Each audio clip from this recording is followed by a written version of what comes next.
আমার বিয়ের দিন আমার 10 বছরের দেবর খুব খুশি ছিল। আমি তাকে সবসময় আমার ছোট ভাই ভেবেছি, আর সেও আমাকে খুব ভাবিমা বলে ডাকত। স্বামীর মৃত্যুর কয়েকদিন পর আমি একা ঘুমাতে ভয় পেতাম, তাই আমি আমার দেবরকে সময় মতো আমার সাথে বিছানা শোয়াতে শুরু করলাম। শীতের রাত ছিল, আর এক বিছানায় দেবরের সাথে ঘুমানো আমার কাছে খুব অদ্ভুত লাগছিল। দেবর আমার থেকে অনেক ছোট ছিল, সে 10 বছর বয়সেও 18 বছরের যুবক লাগছিল। স্বামীর মৃত্যুর পর আমি খুব কষ্টে দিন কাটাচ্ছিলাম, কিন্তু কতদিন এভাবে কাটাব? সেই রাতে ভাবলাম একবার দেবরকে পরীক্ষা করে দেখি। রাতের অর্ধেকটা বেজে গেলে দেবরকে নাড়া দিয়ে দেখলাম সে গভীর ঘুমে ছিল। কিন্তু সেখানে হাত দিতেই আমার চোখ বিস্ময়ে স্থির হয়ে গেল, কারণ তার 7 ইঞ্চি। 2 দিন আগেই আমার স্বামী এই দুনিয়া ছেড়ে চলে গেছে। আমার বাড়িতে আমার শ্বশুর শাশুড়ি বা ননদ কেউ ছিল না। আমার স্বামীর এই দুনিয়ায় তার ছোট ভাই ছাড়া আর কেউ ছিল না। রাহুলের বয়স মাত্র 10 বছর ছিল, সে আমার থেকে ছোট ছিল। জীবনে আমি তাকে কখনো ছোট ভাইয়ের বেশি কিছু ভাবিনি। আমার দেবর 10 বছরের ছিল, আমি তাকে সবসময় শিশুর মতোই ভেবেছি। যখন আমার বিয়ে হয়েছিল সে আমার বিয়ের দিন খুব খুশি ছিল, বলেছিল যে সে নতুন মা পেয়েছে। কিন্তু আমার মা আমাকে বারবার বোঝাতেন, বেটা, তোমার দেবর তোমার ছেলে নয়, এটাকে দূরত্বে রাখো।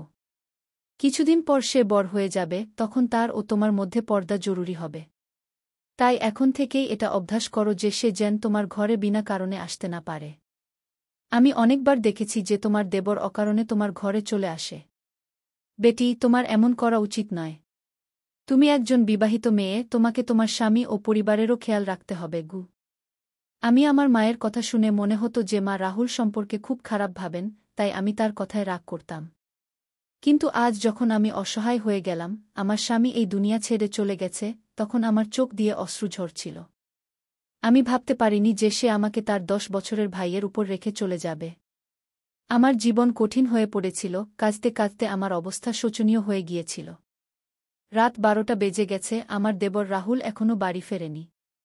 সে সম্ভবত তার ভাইয়ের আত্মীয়দের সাথে ব্যস্ত ছিল। আমার মন এতটাই সন্তুষ্ট ছিল যে সে বাড়ি না আসলেই ভালো, কারণ যদি সে বাড়ি আসে, তাহলে আমিও নিজেকে অপরিচিত মনে করব।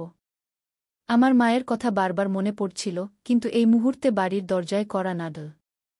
আমার হৃদয় লাফিয়ে উঠল। আমি ভাবলাম কে হতে পারে, কিন্তু বাইরে থেকে রাহুলের কণ্ঠ শোনা গেল, ভাবি, দরজা খোলো। আমি ভয়ে ভয়ে দরজা খুললাম। আজ এই বাড়ি আমার কাছে জঙ্গলের মতো মনে হচ্ছিল। রাহুল আমার কাছে একটা ছোট নেকড়ের মতো লাগছিল, জানি না কেন আমি তার সম্পর্কে এত খারাপ ভাবতে শুরু করলাম। ভাবি, আপনি খাবার খেয়েছেন? সে আমাকে নির্দোষভাবে জিজ্ঞেস করল, চোখ নিচু করে, হাতে একটি থলে ধরে। থলের মধ্যে রাহুলের ঘরে তার গয়না দেখে আমার রক্ত ফুটে উঠেছিল। আমি তো সেগুলো কোথাও লুকিয়ে রেখেছিলাম, বিভিন্ন তালায় বন্ধ করে। কিন্তু এসব কিছুর কিভাবে রাহুলের হাতে চলে এল? ব্যাপারটা খুবই অদ্ভুত লাগছিল। মনে মনে ভাবতে লাগলাম সকাল হতেই এ ব্যাপারে তাকে জিজ্ঞাসাবাদ করব। কিন্তু তখন আমার প্রচণ্ড ঘুম পাচ্ছিল। দরজা ভেতর থেকে বন্ধ করে ভালোভাবে তালা মেরে নিলাম, তারপর ঘুমানোর প্রস্তুতি নিতে লাগলাম। জানি না কেন আমার খুব ঘুম পাচ্ছিল, যদিও গত 2 দিনে আমার তেমন ঘুম হয়নি। কিন্তু আজ মনে হচ্ছিল রাহুলের আনা ভাত খেয়ে আমার চোখে গভীর ঘুম নেমে এসেছে। মনে ভাবলাম, ভাত খেয়ে কি আমার ঘুম পাচ্ছে? কিন্তু এতটুকু ভাববারও সুযোগ পেলাম না। যখন আমার চোখ খুলল তখন সকাল 10টা বাজে। আমি অবাক হচ্ছিলাম, আজ আমার এত ঘুম কিভাবে হলো? যদিও গত 2 দিনে আমার একদমই ঘুম হয়নি। কিন্তু আজ ভাত খাওয়ার পর আমার চোখ এমনভাবে বন্ধ হয়ে গেল, যেন কাউকে মদ খাইয়ে দেওয়া হয়েছে। আমি আশ্চর্য হচ্ছিলাম, এটা তো হওয়ার কথা নয়।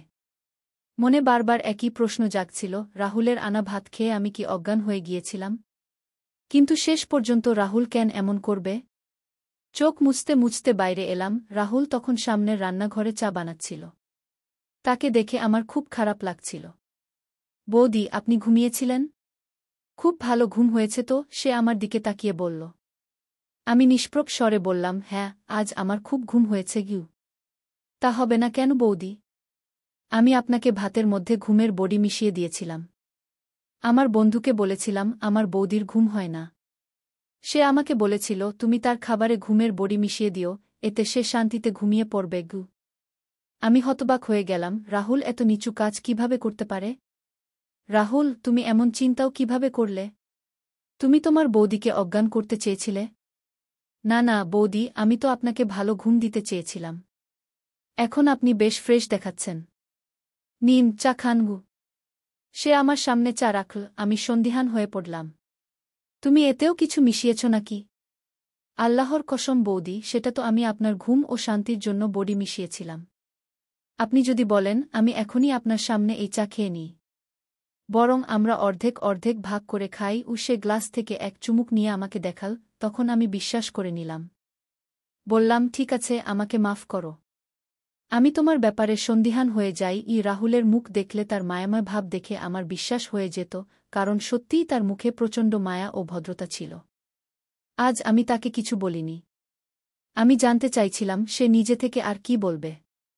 কারণ আমি তার ঘরে যা দেখে এসেছি তার কোনো ক্ষমা নেই। কিছুক্ষণ পর সে নিজেই মুখ খুল, বৌদি, আমি আপনার গয়না বিক্রি করতে চাই। আমার একজন খুব বিশ্বস্ত ও সৎ চাচা আছেন, তিনি আমাদের গয়না বিক্রি করে অনেক টাকা দেবেন। আমরা সেই টাকা দিয়ে বাড়ি কিনে নেব। এই ভাড়া বাড়িতে আমরা আর কতদিন থাকব? বাড়িওয়ালা তো পরশু ভাড়া নিতে আসবে, আমাদের কাছে তো টাকা নেই। রাহুলের কথা শুনে আমি হতবাক হয়ে গেলাম। এতদূর তো আমি নিজেও ভাবিনি, সে কিভাবে ভাবল? ব্যাপারটা খুবই অদ্ভুত ছিল। বললাম, রাহুল, তোমার মাথায় এ চিন্তা এল কিভাবে যে আমরা নতুন বাড়ি করব? বৌদি, আমাকে তো আগামী দিনে বিয়েও করতে হবে। আমাদের সারা জীবন একসাথে থাকতে হবে, নতুন বাড়ি তো থাকা উচিত। ভাড়া বাড়িতে মানুষ শুধু অপমানিত ও লাঞ্ছিত হয়। রাহুলের কথা ঠিক ছিল, তাই আমি তাকে গয়নার ব্যাপারে কিছু বলিনি। কিন্তু আমার ভয় ছিল, সে গয়না বিক্রি করে যদি আমাদের টাকা না দেয় তাহলে কি হবে? আমি একজন বিধবা মহিলা, আমার দেবর 10 বছরের বাচ্চা, এ অবস্থায় যে কেউ আমাদের সহজেই ঠকাতে পারে। ভাবলাম, এ ব্যাপারে কারো সাথে পরামর্শ করে নিই। আমি আমার মায়ের বাড়ির লোকদের বলবো, তারা নিশ্চয়ই সাহায্য করবে। রাহুল তো ছোট বাচ্চা, কিন্তু এ ব্যাপারে আমি এখনও রেগেছিলাম যে সে আমার ঘর থেকে এত তালা ভেঙে গয়না কিভাবে বের করল, অথচ তালাগুলো ভাঙাও ছিল না। আর গয়নার ব্যাপারে আমি তো রাহুলকে বলিওনি। এখন আমার রাহুলের উপর রাগ হচ্ছিল, কিন্তু যখনই সে কিছু করত, তার মিষ্টি কথা ও বুদ্ধিমত্তা আমার রাগের আগুন ঠান্ডা করে দিত। আমি আমার মায়ের বাড়ির লোকদের বললাম, আমি এই গয়না বিক্রি করে বাড়ি কিনতে চাই। তারা আমাকে বলল, না, বাড়ি কেনার দরকার নেই। তুমি এখন বিধবা হয়ে গেছ, তোমাকে এখন আমাদের বাড়ি আসতে হবে। কিন্তু আমি তাদের বাড়ি যেতে পারতাম না। আমি জানতাম আমার ভাইরা তাদের স্ত্রীদের গোলাম। তারা তাদের বিধবা ভাবিকে কখনোই সাহায্য করবে না, সারা জীবন মানুষ তাদের উপর নির্ভর করে থাকতে পারে না। এখন একটা ভালো সুযোগ ছিল, আমি আমার গহনা বিক্রি করে একটা বাড়ি কিনতে পারতাম। আমার স্বামী তার জীবনে আমার জন্য অনেক গহনা বানিয়েছিলেন, কিন্তু আমার ভাইদের মনোভাব দেখে আমি সেই গহনা দেওয়ার সিদ্ধান্ত নিয়েছিলাম। এখন আমি রাহুলের উপরই নির্ভর করছিলাম। আমি বললাম, রাহুল, তুমি চাইলে সেই গহনা বিক্রি করে দাও। আমি আমার মায়ের বাড়ির লোকজন এবং তাদের আচরণ থেকে হতাশ হয়ে গিয়েছি। রাহুল সেই গহনা নিয়ে তার সেই চাচার কাছে গিয়ে দিয়ে দিল এবং 2 দিন পর আমাদের জন্য একটা খুব ভালো জায়গায় বাড়ি খুঁজে বের করে বাড়ির চাবি এবং কাগজপত্র রাহুলের হাতে দিয়ে দিল। আমি এই পুরো প্রক্রিয়ায় অবাক হয়ে গিয়েছিলাম যে 2 দিনে এত তাড়াতাড়ি এই বাড়ি আমরা কিভাবে পেলাম, যখন সাধারণত মানুষকে অনেক কাজ করতে হয়, বাড়ির স্থানান্তর, বাড়ির কাগজপত্র, এমন অনেক কিছু যা করতে মানুষের পরিশ্রম এবং সময় লাগে। যখন রাহুল কাগজপত্র নিয়ে এসে আমার হাতে দিল, আমি অবাক হয়ে গিয়েছিলাম। সে ছিল মাত্র 10 বছরের, কিন্তু তার চিন্তাভাবনা ছিল বড়দের মতো। তারপর সে একটা অদ্ভুত কথা বলল যে, ভাবি, আমরা পুরো বাড়ি পরিষ্কার করে নেব, তারপর তোমার সাথে একটা জরুরি কথা বলতে হবে। আজ রাহুলের চোখগুলো অদ্ভুত লাগছিল, তার দৃষ্টিতে একটা অস্থিরতা ছিল যা দেখে আমি বুঝতে পারছিলাম না সে আমাকে কি বলতে চায়।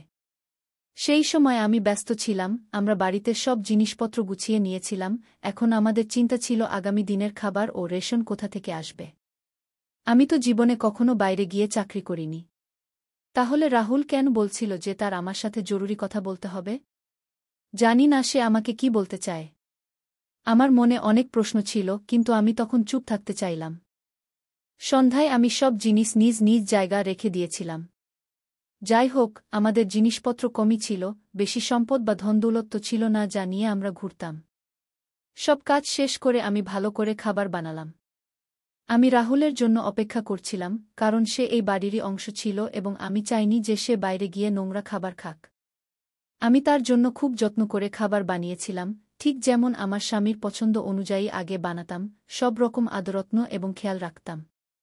অনেক খাবার বানানোর পর আমি টেবিলে রেখে দিলাম এবং রাহুলের আসার জন্য অপেক্ষা করতে লাগলাম। কিন্তু আজ সে বাড়ি আসেনি। আমার খুব অদ্ভুত লাগছিল, এই সময় তাকে বাড়িতে থাকা উচিত ছিল, যখন রাত 10টা বেজে গেছে। ভাইজের মৃত্যুর আগে সে সন্ধ্যা 5টার মধ্যে বাড়ি চলে আসত এবং তারপর কখনো বাইরে যেত না। আমরা যখন বাইরে আইসক্রিম খেতে যেতাম সে আমাদের সাথে যেত, কিন্তু একা কখনো বাইরে যেত না। আমার ভয় হচ্ছিল, আমি তার জন্য অপেক্ষা করতে লাগলাম, এমনকি রাত 12টা বেজে গেল। ততক্ষণে সে দরজায় কড়া নাড়ল। আমি রেগে দরজা খুলে তার উপর ঝাঁপিয়ে পড়লাম। কোথায় ছিলে তুমি রাহুল? তোমার লজ্জা হয় না? আমি তোমার বিধবা ভাবি, তোমার জন্য অপেক্ষা করছিলাম। তোমার জন্য খাবার বানিয়েছি, আর তুমি? তোমার ভাই চলে যাওয়ার পরেই আওয়ারা হয়ে গেছ। এমন কথা যা তুমি বাড়িতে করতে পারো না, বাইরে যেতে হয়। তোমার বন্ধুকে এখানেই ডেকে আনো গে। ভাবি, আমি এমন করতে পারব না। সে চোখ তুলে আমাকে এমন রেগে তাকাল যে আমি ভয় পেয়ে গেলাম। কিন্তু সে তো একাই ছিল। আমি মনে মনে ভাবলাম, আমি তাকে ভয় দেখাতে পারি। এই ভাবনায় তার সাথে কথা বলছিলাম, সে বিকটভাবে আমার উপর চিৎকার করে উঠল, ভাবি, বন্ধ করুন। আমি এখন আপনার কোনো কথা শুনতে চাই না। আপনি যে খাবার বানিয়েছেন তা আপনি নিজেই খেয়ে নিন। খেয়ে বলে সে তার ঘরের দিকে চলে গেল। সেই সময় সে যেন কোনো 40 বছরের পুরুষের মতো রেগে গিয়েছিল। আমার খুব খারাপ লাগছিল। সে রেগেছিল, নিশ্চয়ই কোনো কথা তার পিছনে লুকিয়ে আছে। এই ভেবে আমি তার ঘরে গিয়ে দরজায় কড়া নাড়লাম। সে দরজা খুলে আমাকে অদ্ভুত দৃষ্টিতে তাকিয়ে বলল, একটা কথা বলি ভাবি, আপনি আমার সাথে বিয়ে করে নিন। নইলে আপনি কাফির হয়ে যাবেন। তার কথা শুনে আমার চোখ ছানাবড়া হয়ে গেল। তুমি এমন ভাবতেই পারো কি করে যে আমি তোমাকে বিয়ে করব? আমি বললাম, তোমার মায়ের মতো ভালোবাসা, তুমি তো আমাকে সকাল সন্ধ্যা মা বলো, এখন কি হয়ে গেল? কে তোমার মাথা খারাপ করে দিয়েছে? এত নিচু কথা তুমি মনে আনলেই বা কি করে, আর মুখ দিয়ে বললেই বা কি করে? আমি রাগে আগুন হয়ে গিয়েছিলাম। সে একদম নিঃসংকোচে আমার সামনে হাত বাঁধে দাঁড়িয়ে আমাকে তাকিয়ে থাকল। তার দৃষ্টিতে আমার ভয় লাগছিল। আমি কথা বলতে বলতে হঠাৎ চুপ হয়ে গেলাম। সেখান থেকে ফিরে এসে আমার ঘরে বসে পড়লাম।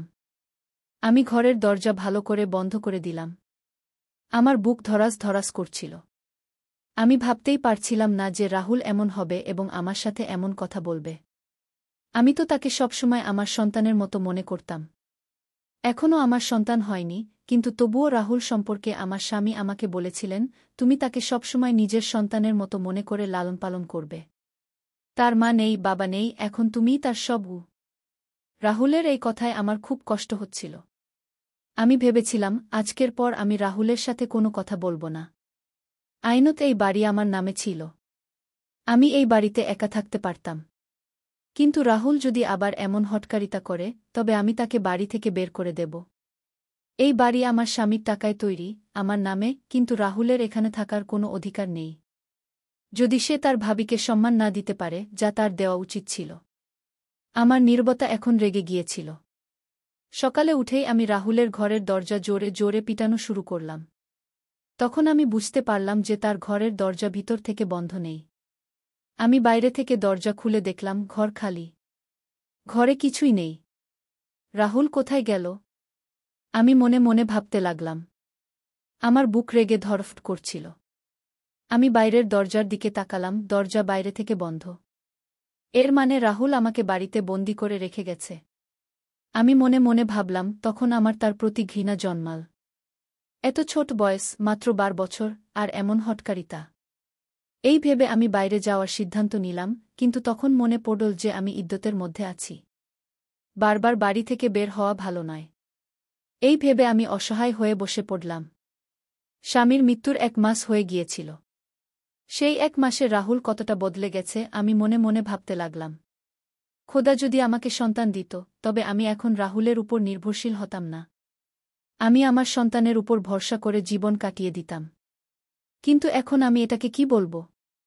আমার তো এর সাথে কোনো সম্পর্কই নেই। যে মানুষের কারণে সম্পর্ক ছিল সে তো এই দুনিয়া থেকে চলে গেছে গি। আজ আমি সিদ্ধান্ত নিয়েছিলাম যে রাহুল এলে আমি তার সাথে স্পষ্ট কথা বলব যে সে এই বাড়িতে থাকতে পারবে না। রাত তখন প্রায় 6টা বাজে, মানে রাত এখনও শুরু হয়নি। এমন সময় আমার বাড়ির দরজায় জোরে জোরে কড়া নাড়া হতে লাগল। আমি ভাবলাম বাইরে রাহুল হবে। কিন্তু যখন আমি দরজা খুললাম তখন সামনে ৩-৪ জন লোক দাঁড়িয়েছিল। এই লোকগুলো খুব অদ্ভুত রেগে গিয়েছিল। তাদের মুখে দাড়ি সাজানো ছিল, মনে হচ্ছিল যেন ইসলামের ঠিকাদার। তারা আমাকে যা বলল তা শুধু খুব আশ্চর্যজনক নয়, বরং আমাকে খুব দুঃখ দিল। তারা বলল, বিবি, তুমি কি এখানে একা থাকো? আমি বললাম, হ্যাঁ, আমি একা থাকি। তারা বলল, মিথ্যা বলছ। এই মহিলার দেবরও তার সাথে এখানে থাকে। এখনও বাড়িতেই আছে। কি এই লোকগুলো এই মহল্লাকে কি মনে করে তা জানি না, আমরা এলাকাকে নোংরা করছি। আমি বলি, এদের এখান থেকে উচ্ছেদ করা উচিত। এদের এই এলাকায় থাকা ঠিক না। আমি বললাম, কেন ভাই সাহেব, আমরা কি করেছি? ওহে বিধবা, তুমি কি করেছ তা তুমি আমাদের জিজ্ঞাসা করছ? তুমি তোমার 12 বছরের দেবর সঙ্গে এই বাড়িতে একা থাকো। তুমি জানো যে তোমার স্বামী মারা গেছে, এখন তুমি বিধবা হয়েছ। তোমার মা বাবার বাড়ি যাও। এখানে থাকতে হলে শালীনভাবে থাকো। এখানে আমাদেরও বোন মেয়েরা থাকে। এমন লোকদের আমরা এলাকায় সহ্য করতে পারি না। এই লোকদের উপর আমার প্রচণ্ড রাগ হচ্ছিল, কিন্তু আমি তাদের সঙ্গে ঝগড়া করতে চাইনি। আমি তাদের মুখের উপরই দরজা বন্ধ করে দিলাম। চোখ থেকে পানি ঝরতে লাগল। রাহুলের উপর আমার রাগ হচ্ছিল, এইসব তারই করা। আমি আমার জিনিসপত্র গোছানো শুরু করলাম। এখানে থাকা এখন আমার জন্য কঠিন হয়ে পড়েছিল। আমি জানতাম রাহুলই আমার সম্পর্কে এমন কথা ছড়িয়েছে যেন আমি খুব অপরাধী নারী। সত্যি বলতে, এই পৃথিবী একা নারীকে খেয়ে ফেলে।